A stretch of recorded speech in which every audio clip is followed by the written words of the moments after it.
We are activating your unique self-discovery one show at a time.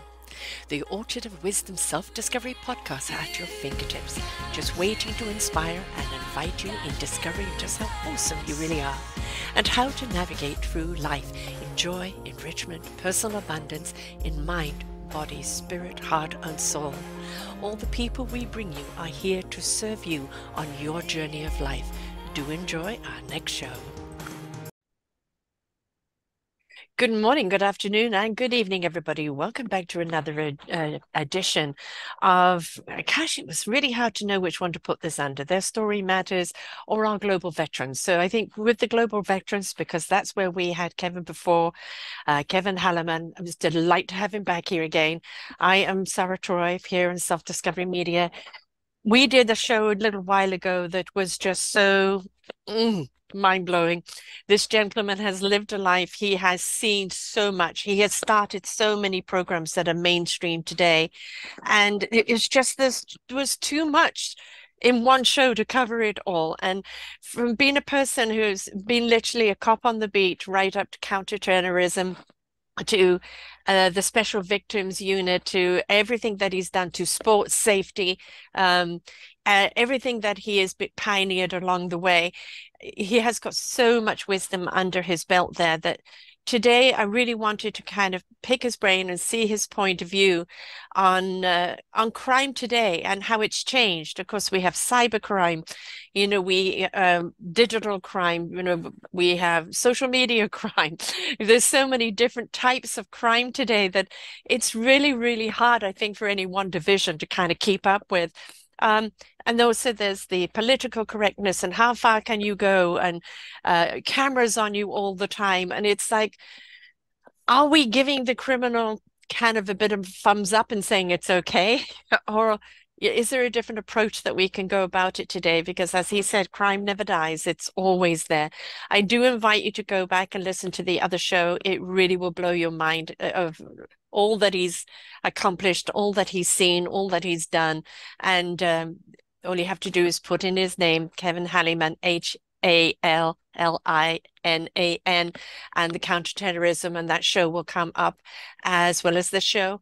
And we have a lot to talk about, Kevin. I don't even know where to start, my love. Well, Sarah, one of the things really what's happening in society today, unfortunately, is the availability of guns. And the fact that you can make them 3D guns, that you can actually produce. Oh, yeah. Yes, homemade. That's it's obviously a much more serious situation in that the street criminals, the professional robbers, all of these people, again, don't travel. It's one of them said to me one time when I caught him with a gun. He said, "I'd rather you catch me with it than someone else catch me without it." Wow. So that was his way of going about business. In fact, one of the things that I did with detectives some years ago, there was an armed robber who, with three others, were ripping off a parking lot in Midtown Manhattan. They were stealing cars and taking money and whatever. And this detective happened to walk in the middle of it, and he ended up down to his knees, his gun and shield taken. And the two of them wanted to kill him on the spot. And this one accomplice said, no, don't do it. So these three were apprehended about a month or so later, and this detective had to testify in a trial. And one of the things he told the judge was this, he pointed out one particular of the accomplices that he saved his life that night by not telling him not to kill him. Well, he went to jail, but for a much shorter time. And what I did, I was involved in training detectives at that time. I went into the jail and I interviewed this person, and he was a career criminal, no question about it. But what I elected to do, and I got the DA and the correction people to go along with it, I took him out. I had two of my detectives take him out of jail for a day and brought him to a seminar I was putting on for detectives, all specifically working robberies, armed robberies. And I kept this guy off stage, and I went out and I told these 60 detectives that I had a special guest. And I talked about this guy, and I could see that it wasn't, they weren't too pleased that this career criminal was going to be talking to them. Well, I introduced him. Matter of fact, I had a face mask on him, and I called him Jesse the Robber, and in honor of Jesse James. Anyway, he came out, and there was a lot of people looking at each other, say, what is this guy doing? And he began talking about how he went about his business of picking a location, looking at the police activity in the area, looking at alarms, and picking accomplices. He laid out in detail his planning for armed robberies and how he went about his business. Not that he was successful all the time. Mm-hmm.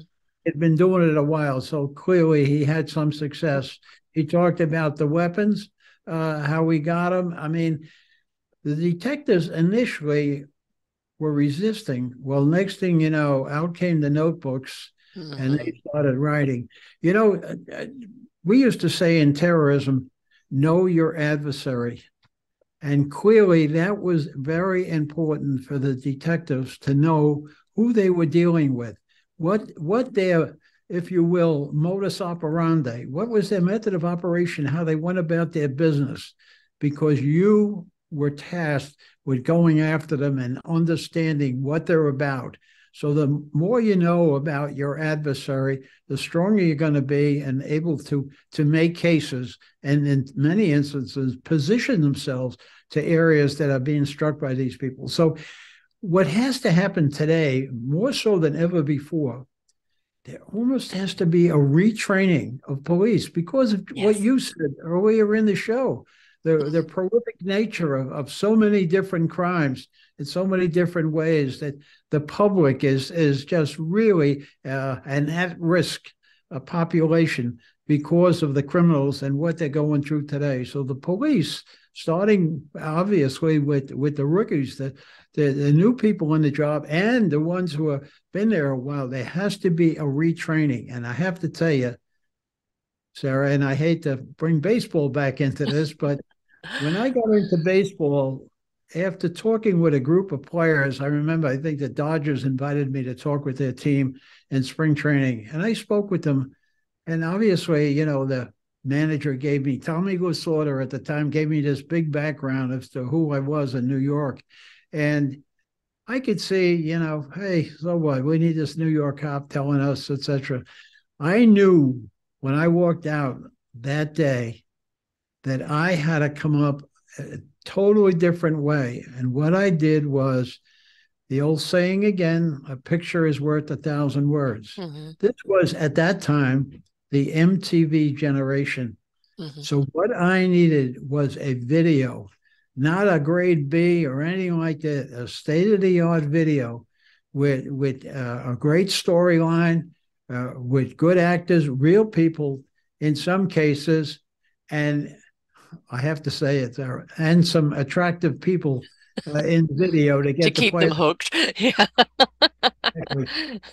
What I was able to do, and I went to the FBI for this help, was to find somebody from organized crime that hopefully was out of the business and might be very helpful in getting this accomplished. So the first person I spoke with was a person, I don't know how, do you watch Wise Guys or any of these organized crime things on television, was Henry Hill, mm-hmm. who was famous for his involvement in a Boston basketball scandal and other bookmaking activities. Well, Henry Hill, every other word out of his mouth began with an F.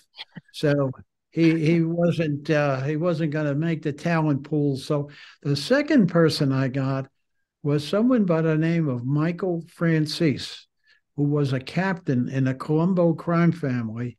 And Sarah, this guy was out of Central Casting, good looking, articulate, and had been in the middle. And he had written a book called Quitting the Mob. Unfortunately, he was finishing up an 8-year term in Lompoc federal prison in California. And I reached out to some FBI agents, got to talk to him, and he, believe it or not, he had an interest in doing it. And it ended up, we went out to California. They were supposed to be out for the weekend, but there was an earthquake and we couldn't get them out. So we actually filmed it in Lompoc Federal Prison. The correction folks let us do it. And he was pretty much the star of this thing. The video itself was called Gambling with Your Life.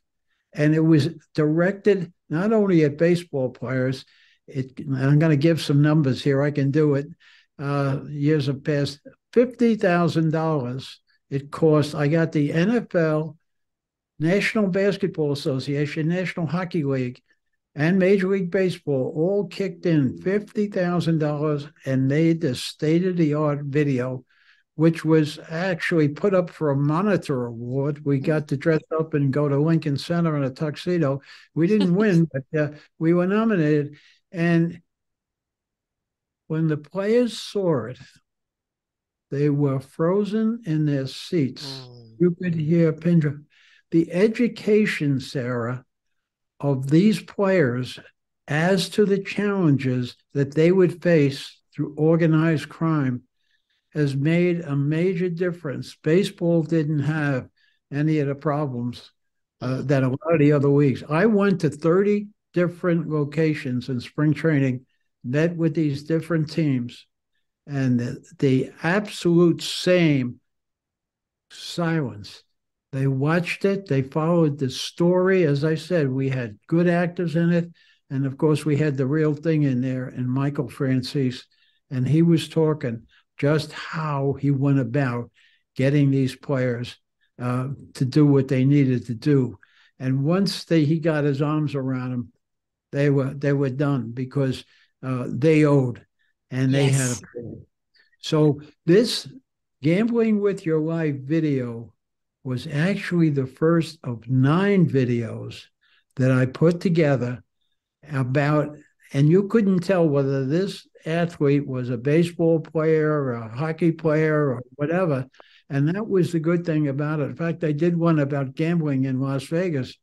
And when the player walks in, he's a baseball player. When the NFL film is shown, he turns out he's in football gear, NBA, etc. So I got the leagues to work together on this, on the education of the players. And this is the same concept that clearly has to come into law enforcement. We have to take it to the next level. Same old is not working. It's too much going on. It's too complicated. But if you get police officers, men and women who really want to learn the business, the training has got to be upgraded dramatically. And just as I went after these baseball players, it's the same thing for young and older policemen, because there were senior players in there and they got it. Hal Ripken, one year in the off season, was coming to see the commissioner, and he said to the driver, who was one of my guys, he said, "Hey, what's Kevin going to do this spring training?" And he looked at Cal, said, "Cal, if I tell you, I have to." Yeah, Cal says, "Don't say anymore." But the training for law enforcement has to be taken to another level. So instead of defunding the police, we absolutely should be investing in the police, because the dangers to the public are a lot greater. It's not just, re-educating them, because let's face it, you really need a criminal mind in amongst the police for the police to actually know how the criminal mind works. If you don't know how the criminal mind works and you're just black and white, good or bad, you're never going to see those cracks. You're never going to see those signs. You're never going to see who are the potential victims and how to protect them. Because let's face it, the criminal mind is quite ingenious. They're very sneaky. They have a great deal more resources than generally the police or any other enforcement. And they very often don't have any conscience. Like the 3 people that wanted to, 2 wanted to shoot, the value of life wasn't there. They didn't care, right? If you're dealing with that kind of mentality where there is no consciousness and there is no value of life, then you're dealing with people that you can't say good or bad to. It's just whether they get away with it or they don't get away with it, right? And how do you appeal to the public of what kind of criminals these are? Well, you need to educate the public, you need to educate the police, but you also need to have people like social workers or profilers, people that deal with mental problems. All of that needs to be in the mix and not just one size fits all. A whole overhaul needs to happen because the criminals are getting away with this because those that are vulnerable are too scared to go to the police because they believe the police are part of it. So there's a great deal that needs to be completely ironed out and reviewed and reset. Sarah, just as you have said, you need a talent scout.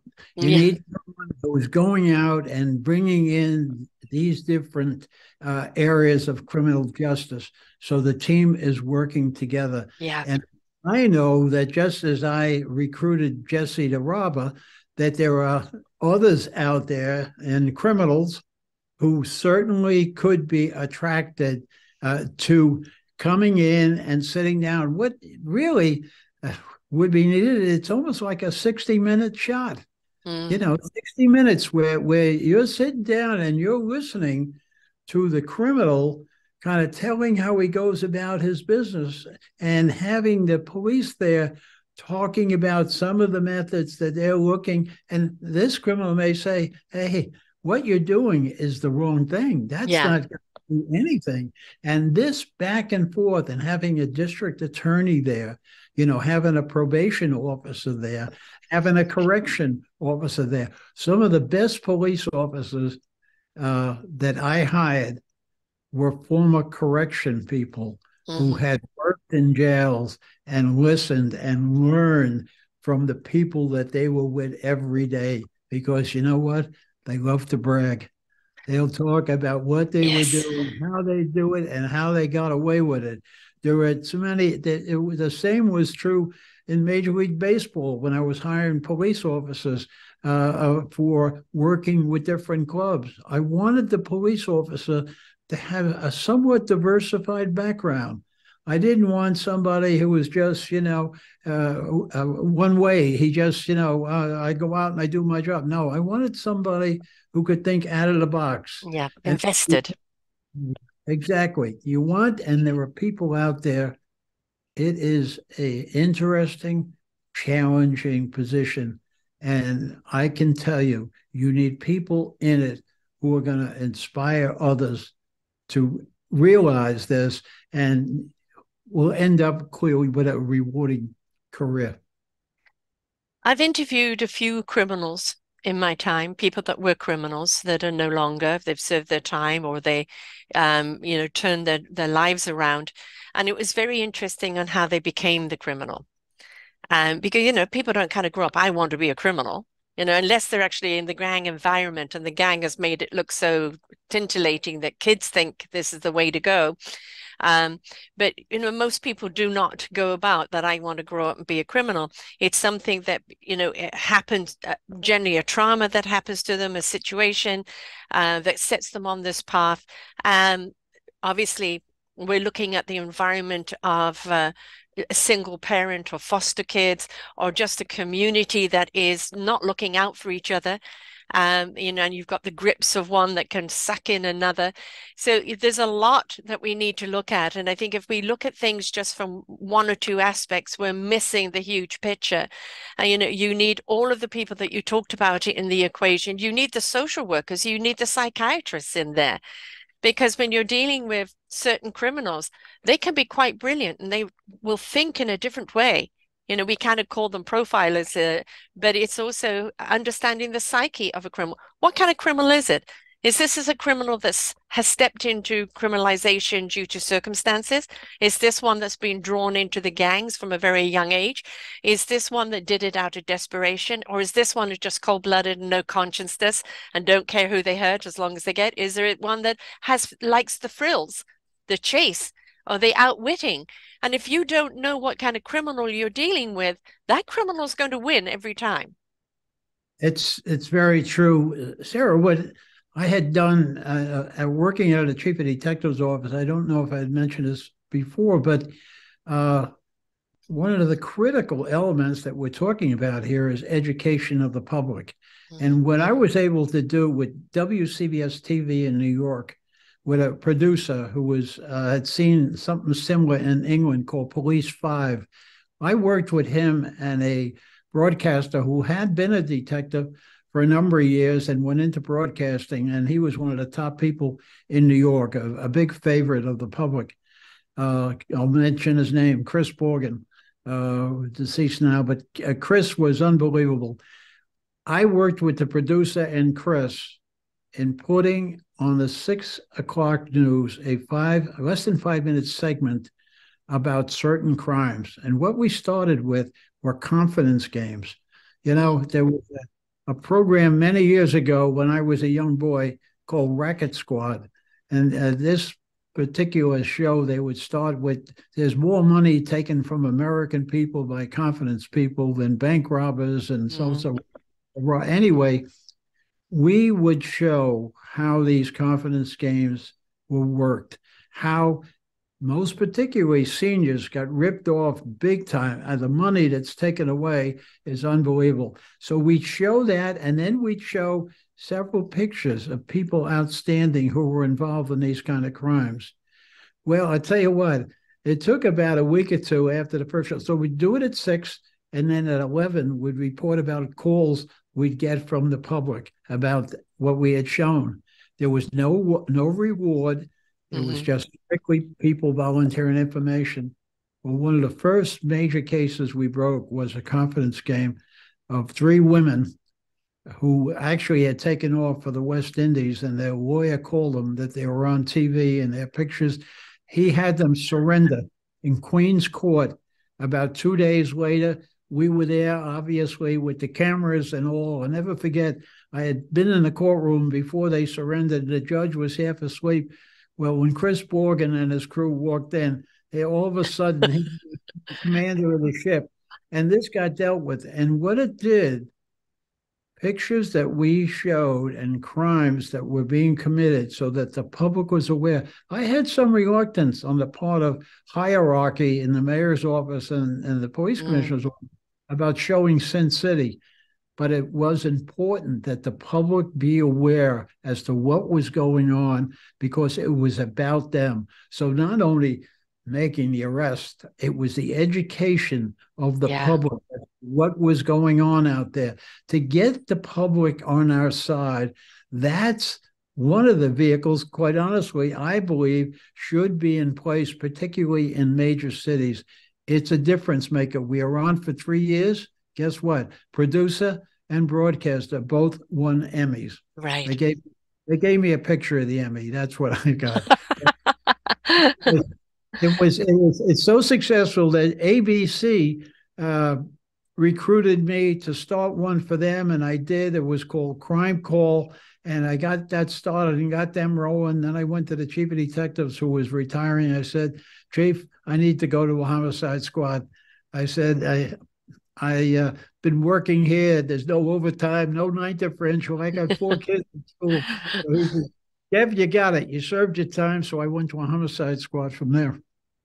I mean, you really have dipped your fingers into absolutely everything, and you are an innovator. You are a person who's able to see what's missing and how to actually look at, let's put the spotlight on this.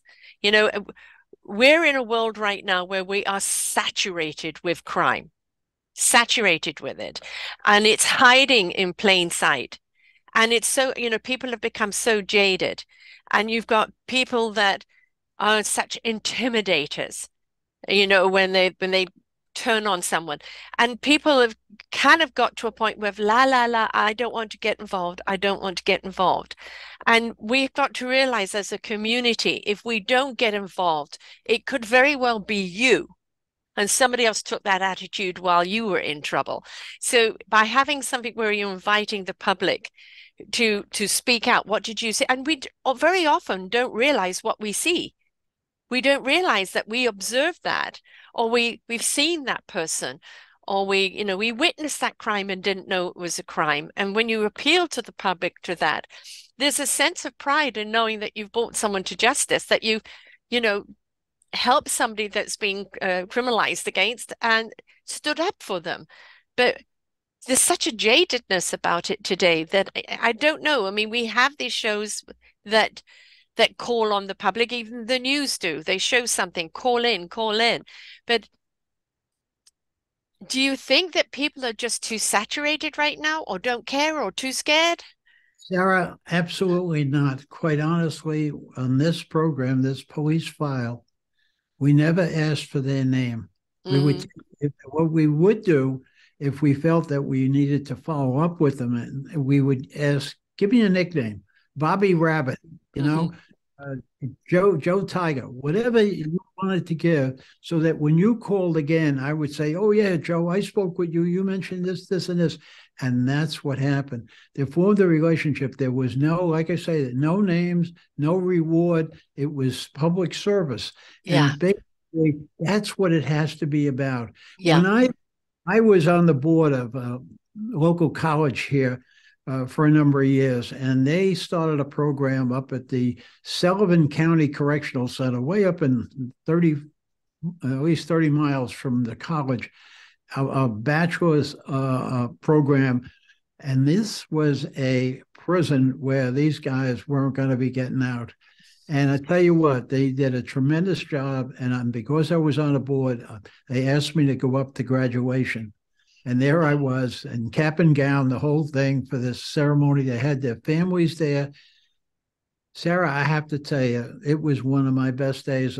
And I Mm, wasn't in law enforcement any longer. I was on this trustee for the school, and they did the whole graduation ceremony. They had the music, they had the whole thing, and these prisoners had their families there, and it was so special to be there and see this. They had a class speaker, etc. They had certain honors that were given to some of the students who had achieved a lot. There had to be probably about 30 of them, mm, and it was unbelievable. And the fact that these professors at the school were traveling this distance, maybe 2 3 times a week, up to this prison, and you had to go through, obviously, yeah. a Security and transition. everything else. Yeah. So at the end of it, again, they had a luncheon after the graduation ceremony, and everybody was, sit down eating, etc. And as the day was ending, we were getting ready to leave, and I was standing around. Obviously, we had to be clear to leave, and I was just kind of standing there by myself, and I was looking at this one prisoner, and he was by himself. He didn't have family there or anything. So I walked over to him, and you couldn't touch or shake hands or anything like that. So I said to him, I looked at him and I said, congratulations. And he looked at me and he said, thank you. Then he said to me, what did you do in civilian life? And I looked at him and I was a police officer. And he looked at me and he said, thank you for your service. Hmm. There he melted me. And Mm, I felt that he was two human beings. Obviously, he was in a different place, but yet this recognition between the two of us that we were two human beings, and for those moments we cared about each other. yeah. And it was so special that again it really I still, as you can see, Mm, yeah, it still I'm stays with your heart. Yeah. still But touched by it. you look at that achievement, and some of them may never ever get out to be able to use that skill. I'm very much a person, let's prevent rather than trying to find a cure. If they have that ability to each one of them graduate, why can't we get them before they commit the crimes? Why can't we invest in the children and the communities and the single parenthood or the poverty or the violence that they live in? Why can't we clear that up and invest in the children so they don't have to go down this other road and then discover, the abilities and the skills they have? Well, you're absolutely right, and with me, it's a word called proactive, Yeah. not not reactive, proactive, Hmm. getting out in front of it. And I believe that that's truly what we should be about. And I do believe that the police should be in the schools talking to the kids and being part of that community. They just had a police officer up in Peekskill, New York, who probably was Mr. Popularity. He had four kids himself, and he was, I think, his last day on this earth, he was serving food on Thanksgiving Day to the poor, and the kids loved him, et cetera, et cetera. And he passed, and the community was just in shock. He was only 49 years old, Mm. and you could see the difference that he made. And Sarah, I use this too much probably, but making a difference is what it's all about. I You think never quite can use that too much, love. That is what it is about, making a difference. Yeah, I think quite honestly, at the end of the day, it's really all of us, whether Yeah. we're policemen or mechanic, whatever we are, or try to be. It's accounting for this life of ours and trying to make things better for people, no matter who they are or what they are. That people sense that. When I was a police officer, believe me, in uniform or otherwise, I, he goes, I wanted people to know that I cared. And that was really important. Empathy to me is really having people, and so many, believe it or not, that I knew I couldn't change the situation that had occurred to them, but I wanted them to know that I was there and I wanted to be helpful. I mean, it's so important that the public knows that you're just not, coming. It's just a matter of course. Give me the report and let me get out of here. It's about the people, and It's a that's community. It's about the community. It's going right back to where you started, as the street cop in the community. It's building up trust and it's showing that you really do care, and we should see more firemen, police officers, all of those people going into schools and talking about things to look out for. We know as I said, the criminals that I've interviewed that are now have served their time. They've written books. One of them has an entire documentary movie on him. They now go into schools and tell them how easy it is to get hooked or what set them on this path. And you see the movies and how glamorous it is. Don't buy into that because it's not glamorous when you're sleeping with a gun under your pillow or when there's a car coming up the driveway you don't recognize or a knock on the door. Is this it? Or is somebody else going to turn a gun on you? It may sound all very glamorous, but it ain't. You're living in fear all the time, having to stay one step ahead of the cops or of the other criminals. And so it is not a life, and we need to hear it from the cops, but we also need to hear it from the criminals in the schools. That's exactly right. And one of the things, again, a talent scout, I would be, if I were a precinct commander in New York or elsewhere, I would be looking for those young people that may have gotten jammed up, et cetera, that you get to talk to and you realize they have a message that's more Hmm. powerful than me or any other policeman going in because they're close to the age of these young people who are going to, go out and run into a lot of situations that this person ran into and didn't handle it the way he should have. One of the things the police did a couple of years ago, which I thought was very, very effective, they took a rather attractive looking car that had been involved in a major accident in which young people were very seriously injured, and they towed that car to the school and they had it on display. They talked about vehicular safety and texting and all this kind of stuff. And the young people, to my surprise, had told the principal and the teachers, made an impact on them. Yeah. They saw that and realized that could have been one of them that was in that vehicle. So this education process, being Hmm. creative, don't be a talking head. Make Right. it happen. Don't be dictatorial, be invitational. right? Exactly. They don't want Exactly. somebody else going, you got to do this and you got to do it. Nobody needs for you to put the fear of God into them. What they actually need is to be inspirational, that people want to hear what you have to say. How does it apply to them? How can they avoid it? How can they see it? How can they support others? So it's got to be invitational, because kids don't want to be dictated to. They want to be invited into the conversation. Exactly. And they realize, Sarah, and I think it can be explained. Look, none of us are perfect. We've all made mistakes, particularly when we were younger. And you got to learn from that Yeah. mistake. Don't make it a critical mistake. Learn from it and grow. That's what you want to do. And that's so important that teachers and others that working with young people are responsive to that need. Yeah, exactly. Um, we have an awful lot of cybercrime today, which wasn't around in your day. And of course, now with social media, we see, you know, kids posting videos of other people that are just downright mean and nasty, and then kids committing suicide, or kids, daring themselves to commit a crime and stupidly put it up on TikTok or something, there's a lot of idiot criminals out there that do not think things through. But they're doing it because they're daring each other, or, this is cool, this is fun, or somebody in a movie has made it look cool and fun and they want to do it. And there's this a huge big word called consequences.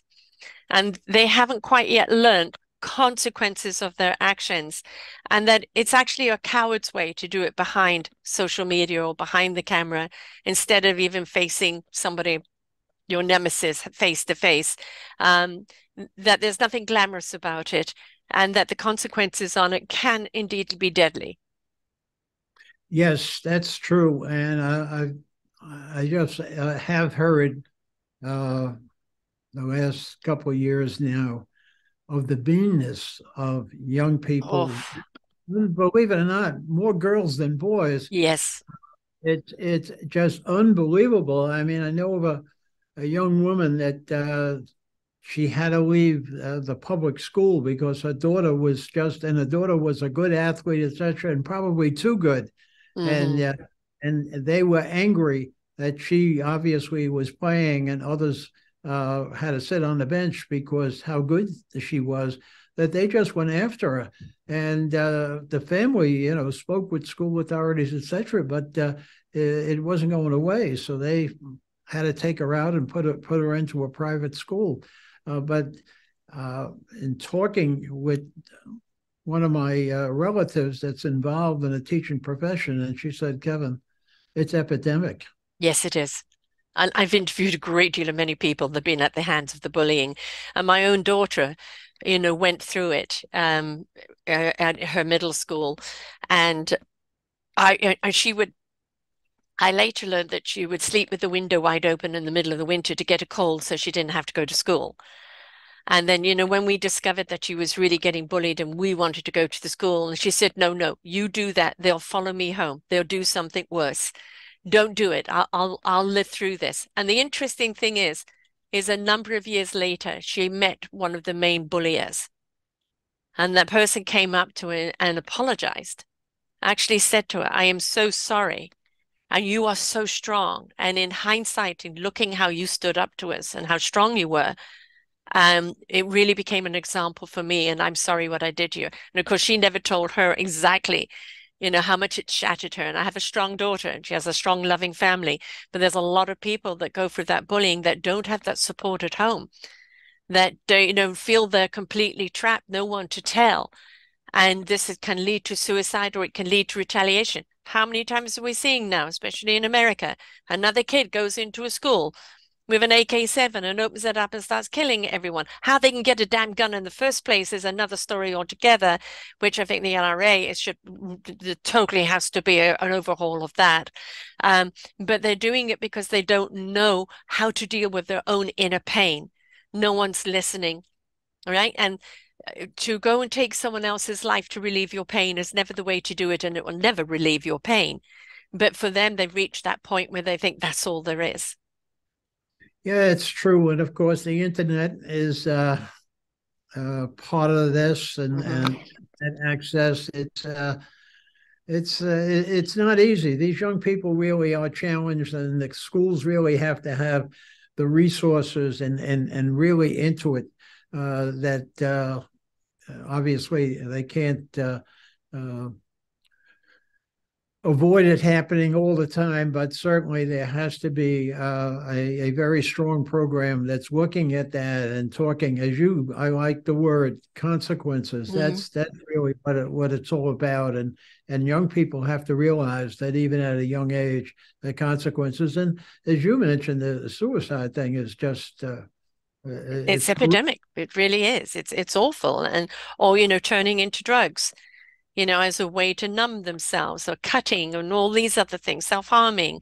There's just so many aspects. And believe me, with the 10 and a half years of doing that, I've heard some of these stories that are just absolutely horrific. And I remember, one guy that I met in an office thing, and he was writing a book about bullying. And it was how he got bullied into being the bully. If you don't do this, I'm going to bully you. And so, oh, and it was like he had to go and bully other people, otherwise he would be at the hands of these bulliers. And it's how he'd ate him up. He was 40 at the time, and how it had eaten him up all his life that he'd become this bully and hurt these other people. But it's all because he didn't want to get hurt himself.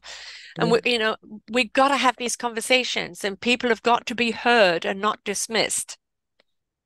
Exactly right, and really nobody on the teacher side should be in that classroom without a good understanding of all the issues that these young people are facing. It's not just a matter of pencils and books. It's Right.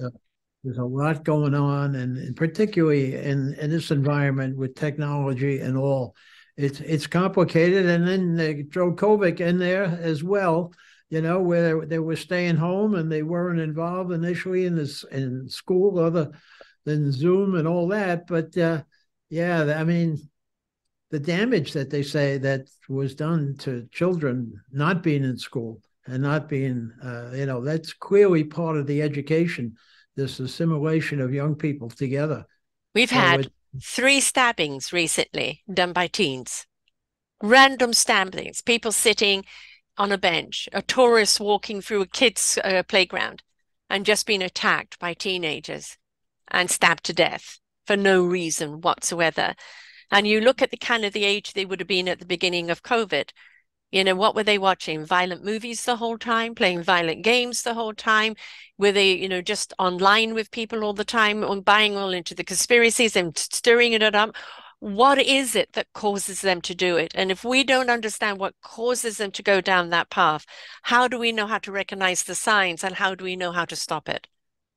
that's exactly right. But I think you hit on it earlier, and that was that it's a team project. You know, Mm, all the so-called, if you will, people with expertise in those areas have to be part of the team that's going to be looking at this and coming up with suggestions and recommendations as the things we need to do, because we can't stand still. That's for no. sure. We're all in this thing together, so we might as well get it right. It's important to our communities. It's important to our countries. We've also got to look at where the funding goes. In the educational system, it's been depleting, depleting, depleting. And, we're going to cut out the sports, then we're going to cut out the arts, we're going to cut out that. No. For many people, the arts are the way they can truly express themselves. The arts are the way is that outlet. That is their voice. And then you don't have enough social workers, and the teachers are trying to work overtime, or they don't have enough equipment. It is a false saving. Because if we don't invest in our children, and I've got a book coming out next year, a collaborative book of the Forgotten Children series, and it is about how we are letting our children down. First and foremost, how can we keep their families together so they don't split apart, or that children don't go to foster homes? How do we invest in families, in their communities, to give them that basis in which to grow and be a true family? And if they do split, how do we support the single parent? How do we help those children that are in families that shouldn't be in there? And if they're going to a foster home, is it a nurturing one, or is it somebody who just wants the money? right? And what are we doing in school with these kids? The amount of bullying and the stigma and this and that and everything that's going on. If we don't put the money there with our children in the communities they're growing up with, this is why we have so much dysfunction out there today. Sarah, I've seen it in, unfortunately, a community in upstate New York where a religious group has set up their own really school programs, etc. And what they've done is they've gone on the board of the local public school. And what they do is they were moving resources away from the public, cutting out the programs like you were talking about. I mean, all this, and I mean, it was absolutely. And also getting rid of books and being dictatorial of what you can learn and what you can't learn, right? It's segregating. Yeah, no, going backwards. And it really was. And in fact, most recently they had a school board, several openings, and the parents of the kids that were being deprived actually went door to door begging people to vote in the school board election to kind of isolate these people so they weren't carrying the day as far as moving resources. So it's and I think both of us would agree on, it's getting involved. It's not sitting on a bench. The getting involved isn't somebody else's job. The getting involved is every one of us, whether you are a parent, whether you've done your parenting, whether you're a business person. It doesn't matter who you are. Every single one of us needs to participate. We are all here to serve one another. It's not about self-serving. It's about being of service to others and as a community coming together to make that community as strong as it possibly can be. And if we don't pay attention to what's going on around us, if we don't step up and say, how can I help? What can I do? I may not have much, but I can give you this amount of time a week in a certain area, or I have the money to invest. Where do you want it to go? Or you need to make a movie that's educational. Okay, all these businesses, all these people that could be benefited from this, let's all put in. We need the conductors that know how to conduct all these wonderful human instruments and create an orchestra that really does benefit everyone. Sarah, in my book, Over the Wall, part of the proceeds of that book is going to a group called PAPA. And PAPA is a police support group, independent of the police department. It started 94, 95, when we had 26 suicides of police officers, okay?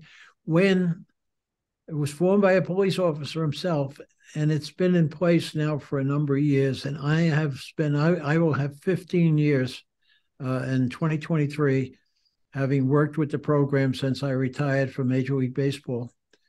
And I cover a hotline. In fact, I have it the 12th, December 12th, 24 hours on a hotline from 11 o'clock in the morning to 11 o'clock the next day. And I've been able to get calls on that hotline from people, men and women, who are at the end of their rope, whether it's isolation, desperation, alcoholism, all kinds of issues, and by themselves and at the end of their rope. And PAPA has made a major difference in the suicide rate, so effective that the military is looking at it because of their success, because of the high number of suicides in the military. Yes. But I remember one of the first calls I got at 3:30 in the morning. I was on probably 25, 30 minutes with this person, and what we're about, we're listeners. We're not sociologists, we're not therapists. It's just listen and let them talk, and then let them know that we care about them, and that what we do as part of a routine is to meet with them the next day, generally not at home, but at a diner or something like that, and sit with them and kind of evaluate, okay, what do they need? Should they be going into a hospital? Is it a psychologist, a therapist? Just what it was a need. And then I call my my team captain, a young woman who was she's going to be made a saint, I'm sure, calling her and saying, Katie, here's what I see, here's what I think we need, et cetera, et cetera. Okay, Kev, I'll get right on it. And we get out and we get a therapist or a psychologist. And by the way, nobody gets paid. Everybody's Right. working, you know, That's their contribution, right? absolutely, To the certainly collective, their contribution. Yeah. we volunteered. And what happened some years ago, they were able to get active police officers involved as well. There's over 200 in NYPD. They're involved in this program. In fact, they had a 3-day training just about a week ago up near where I live. And I was asked as one of the current peer people to talk about my experience and how rewarding it is, etc. And it's an unbelievable program, and I'm just so proud to be a part of it because, as you said, Mhm. we're all in. We have to be. It's too important not to be. You brought up a big thing which is very close to my heart about loneliness. And, I put out every year around this time about only the lonely, and the person in the apartment block that lives on their own, knock on the door. You want to join us for a cup of tea? You want to join us a cup of coffee? You want to leave something at their door? Or you want to help them volunteer somewhere because it is also up to us to be a part of something, but maybe physically they can't get out. Well, can you help them with setting up something like a Skype or a Zoom so they can communicate with other people and not feel so lonely? The thing is we've become so, insular on it's me and myself, and I don't want to get involved, and I don't want to be responsible for this and that. I've got enough on my own plate. But if your plate could be offloaded by someone else who's quite happy to help you while you're helping them, right? We've got to get back to the village because that village is only as strong as everybody's participation. Sarah, when you said it before, it reminded me, you said only the lonely. And I Mhm. remember Roy Orbison. I don't know if Yes. you remember him. Only the lonely. Yes, That's yes, I right. do. That beautiful song.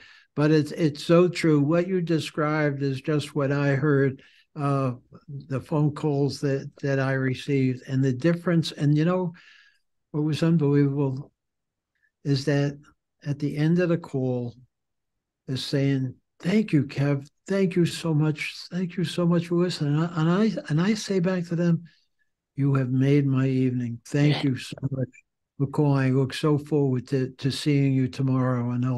And I tell you, it's It's a small thing that's so huge.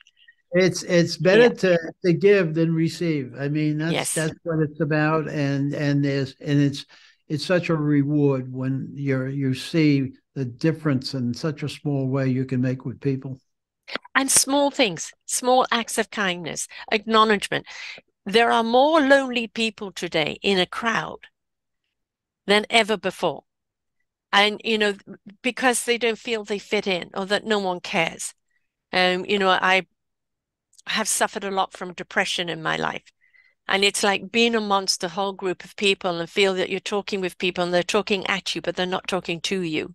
They're not hearing you. There's no interaction. They're not seeing you. They're just going through the process. And we have become very robotic in the way we interact with each other. Um, we need to learn how to listen. And if we listen from a place of caringness and kindness and compassion, we will understand that we all have so much more similarities, no matter what the exterior thing they're going through. When you get down to the core of it, we're all vulnerable at the same core. And if we could be there for each other with a lot more compassion, we wouldn't have so many suicides. I don't think we would have so much crime. Yeah, you've got the born criminal. You have got those people that have just got it in them. You've got the psychopaths, right? That have zero conscience and heart and soul. It's all about the kill and the manipulation with them. But for an awful lot of people, why they do turn to crime or they do turn to gangs or they do turn to a group of people is because they want to belong. They just want to belong somewhere. And again, as a society, we're not only letting our children down, we're letting our seniors down, but we're letting ourselves down. because we are not being a part of a collective where we're being there for each other. Sarah, it's I was really complimented, and some years ago when I lost my wife, when someone came up to me and said, "You know what the wonderful part about your wife was?" I said, "Yeah, yes, what?" He said, "When you were talking to Joan, she was looking right at you. She wasn't looking over your shoulder or anything. It was you knew." Engaged. And beautiful, absolutely. And then I thought, wow, what a compliment that was. Mm. I said I've got to be better. I can't do that because I noticed that people do it. They're looking who's behind you. Oh, I need to see that one. You know, Yeah. you're not important really. So let me get rid of you and move on. Mm. So I think that recognition of the individual is really a very important part of all of us. Yeah, I kind of, for me, from my understanding of my spiritual counseling through the years, is that lack of connection with other people. It starts with the lack of connection within ourselves. And people are constantly looking exteriorly for validation or connection or who am I, where the who you are starts from the inside out. You know, learning what skills you have, what abilities you have, what passions you have, what dreams you have, learning to love yourself, and then loving what you do in the world and loving the interaction with the people that you have. When you step into that love and that higher vibration, you see clarity. And you can't normally go and hurt anyone else because you know to hurt someone else would be to hurt you. And I think more and more people need to start living from the inside out life instead of chasing the outside that will always let them down. Very true. Well said. Well said. So I believe that the way we need to go in the future is, as I said, we need to invest in the families. We need to invest in the communities those families are in. We need to invest in the education, in the sports, in the music, in the arts. We need to give a platform for these children to go in where they're not dictated what they must learn, but they're inspired to learn through curiosity, through wonderment, through understanding where it could possibly take them in life, and engage with them on a level that you can see where they are engaged back, and allow them to dream, allow them to believe they can be this, they can be that. Instead of saying you're only validated by an A, or you're only validated by being the captain of the team, you're only validated if you're white, you're only validated if you're this. And if we keep putting those labels on people, what we're doing is suppressing them. And what happens when people feel suppressed? They lash out, they reach out, and invariably it ends up going the wrong way. It's very true. And I used to say, and I still believe, that the best day almost in a school year is when someone comes in to the classroom who's in a unique profession and they just light up the room and they get you to start dreaming Yeah. about, wow, look at this. And it just is such a nice change of pace in a classroom and see young people able to dream during that person talking about how they went about their life, and that again, learning can be so special. Yeah. And not to put down the teacher may be doing a great job, but a change of pace. Yes. Always, I thought was just so valuable and helped you to develop that, as you say, it was not only the quizzes, the this, the that, the that. This person comes in and stops the music, and you start listening, truly listening to how they went about their life, and how, again, they didn't have all the answers, and they stumbled at times, and what they did and how they did it. I think that practical experience, and there are many people who I believe probably haven't thought about it, but really should be doing it. We should be encouraging the dreamers. We should It let is, them know anything is possible. But if you are really excited about that possibility, if this is really a dream of yours, then you know that there are steps you have to learn along the way to achieve its success. And then a kid is going to be more engaged in that learning because that dream is just something that is so big. I really want to do that. Well, if you want to do that, you can't go from here to there. There are skills you need to learn along the way. Are you willing to learn them? Yes, yes, yes. Show me. And we must match the kids' enthusiasm. We must encourage the dreams. And I feel the educational scene, it's suppressive of the dreams. It's dictatorial of what you should learn and who you should be, and not encouraging of the, and I can tell you again through the years of my work, how many adults have simply lost the wonderment of life. They've lost the joy of life because they've stopped wondering. They've stopped seeking. They've stopped dreaming. And they've just status quo. And that's a living death.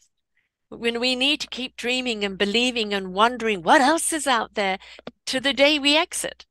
That's exactly right. You know, it's funny. I a couple hours ago was talking with a neighbor of mine who I grew up with in the South Bronx, and became a steam fitter. And he eventually, I think he must have done 25, 30 years doing it, but he ended up with this asbestos situation with his lungs and everything. It turned out to be a major, so they were suing corporations that this thing. And he ended up as part of a court case. Now he's 80 years old, and he had never been a day in court, et cetera, et cetera. Well, they made him a key witness, and he had to go down. They sent a car for him. His son went with him, and he testifying for 5 days. He was on the stand, et cetera, et cetera.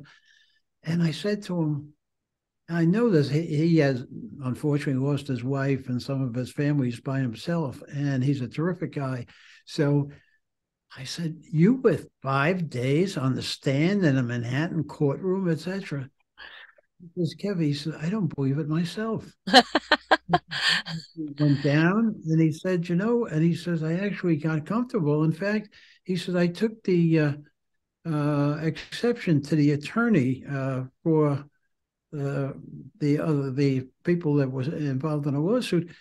He started to become very nasty, and I almost like called time out and said, please don't speak to me like that. I'm here as a witness. And the judge said, counselor, gentleman is absolutely right. Mm-hmm. You better take a breath, step back, and start all over again. And let's keep this civil. Exactly. And I said, Jim, I says, my goodness, I'm so proud of you. Exactly. He says, it really kind of helped me about, thinking about myself and my life. And I'm saying, Jim, this is unbelievable. I says, I'm so proud of you. I mean, that was great. He says, my son coming home on that Friday evening said, Dad, that was one of your finest hours. Yes. I mean, it was just, and then really it was uplifting to him. Yeah. But you know what it did too? It did show that it doesn't matter how old you are. We're still very viable. We're still very valid. We've still got a lot to share and a lot to hold you accountable to. So, a lot of people, they're old and they're dithery and they're this and that. And it's like, I live with an 89-year-old, and believe me, yeah, all right, she's got some short-term memory, right? But she is a stubborn, obstinate woman with a great deal of strength and passion for life. And as far as Christmas is concerned, she's a 5-year-old. And she's got such an exuberance for life. And it is so inspiring and so stimulating. And I think, again, we've got this huge divide where we grew up in families where we respected our elders, right? And the elders were to look up to and to listen to. And then it's become, can't they hurry up and die? I'm bored, and it's like hell. Somewhere along the line, you have missed the boat. Because if you want to get somewhere in life, listen to your elders. They pave the path that you walk on now. This thing that you're attached to, the phone, it was invented by one of those elders you're talking about, right? So everything you have today came from them. So not only respect, but learn to listen, because you'll learn to pick up some tools and skills that will help you on your journey of life. Sarah, I have 10 grandchildren, and they all live fairly close by. Two of them took off for Butler. I'm wearing the sweater they gave me, but they're in Indiana and both doing great. But having these young people living nearby and just Mm. dropping over and sitting down and talking with the old man is really very, very enjoyable. And I Yes. try to not get on a lecture series, but uh, their questions and their concerns and that was really what the book was about. I quite honestly, my parents were Irish immigrants. They met in the United States. They were in their 30s and uh, had three children. Unfortunately, my mom passed away at an early age, and my dad had to raise us. They told him that he couldn't do it and that we should be put in an orphanage. And he Mm. said that's never going to happen. Good for him. He worked, full time. And of course, in those days, the neighbors too were kind of Yes. guardian. Well, Yes. The community raised, the village raised the kids, right? Yes. Sarah, you hit it right on the head. But anyway, we all fortunately were very, very successful. And my dad had so much to do with it. But it's it's that opportunity to be again in a family in a community that's caring and gives you the opportunity. I mean, I there was no guarantee. Nobody was buying stock in me in those days, and again, I quite honestly, I never wanted to disappoint my dad. You Mm. know, I was going to do the best I could. I wasn't a great student or anything like that. I didn't find out till I got into college that if I studied, I really could get it done. So it's a surprise to me, but it's really so terrific to have family and friends and to be able to work with people, like I say, in this group, Papa, that I got involved with, that it's we're all going to have to answer, I believe, at the end of the day as to what we did with our talents and the opportunities that we had to serve not only ourselves but other people. I agree. I believe that's what it's all about. I was 67 when my first grandchild was born. My daughter's expecting another now. And my grandson is 20 months old, and I have a wonderful rapport with him. I go and look after him every other week for a few days while they're working. And it's eventually I will move closer with the second baby and be there more proactive. But we have a wonderful, goofy little relationship. And, it's and I'm introducing him to Nat King Cole and the blues and the jazz and and the Doors and all sorts of things. And I see the little body start bouncing up and down, and we have gobbledygook talk, blah, blah, blah, blah, blah, blah, and he tries to copy me. And it's wonderful because it's allowing me to be childlike and just silly billies. And at the same time, he's engaging and exploring what he can do. And there's so much we can learn from our children if we stop dictating what they should be and follow who they are, nurture who they are. And at the same time, be invitational for them to want to be engaged with you. And please don't put an age number to it because you're missing out of nuggets of knowledge that you could put in your backpack when you're young and take with you, rather than having to go through the hard knocks of life and learning the hard way. It's we're trying to. You're going to have potholes along the way. What we want you to avoid is the Grand Canyons. Uh-huh. Absolutely. Well said. I do feel, again, as I said, if we invest in the children, if we get back to being community based, if we all step up and took some responsibility for our own inner happiness, our own inner love, our own inner passions, we would actually bring more to the table that would be less violent and less criminal. And I think that, yeah, you take a psychopath, they're born criminals. That's the way they're wired. They're there for destruction and pain and suffering because that's who they are. But I don't think anybody is born a criminal.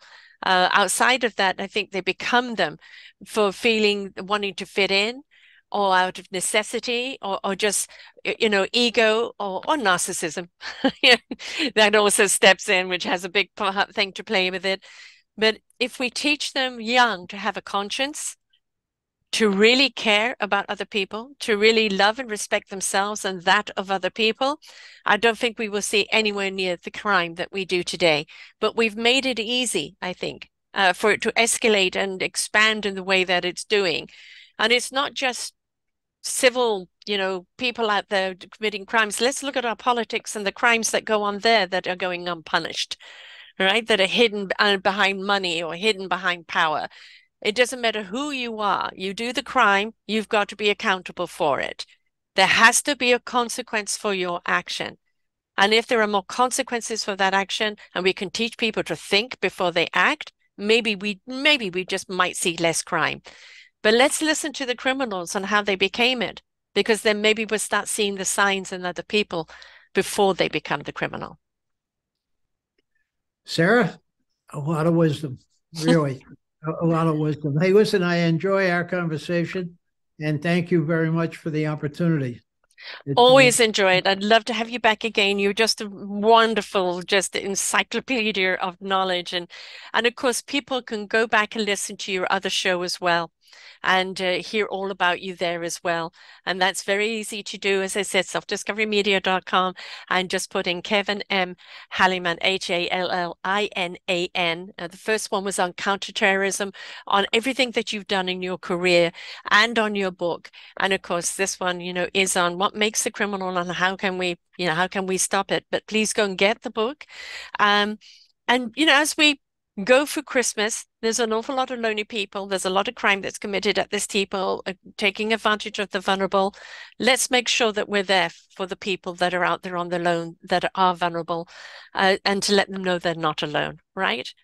It'd be a great Christmas gift. Over the wall, Amazon. That's yes, the way you can get it. Exactly, because you're educating and preventing at the same time.